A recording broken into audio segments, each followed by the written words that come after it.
ಇದು ನಮ್ಮ ಮನೆಯ ಶ್ರೀರಾಮ್ ನವಮಿ ಲಾಗ್.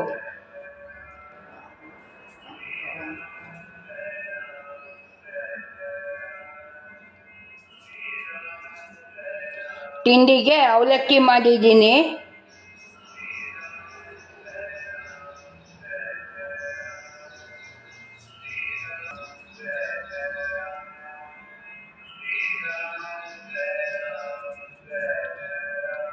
ಪಾನಕ, ಕೋಸಂಬರಿ, ರಸಾಯನ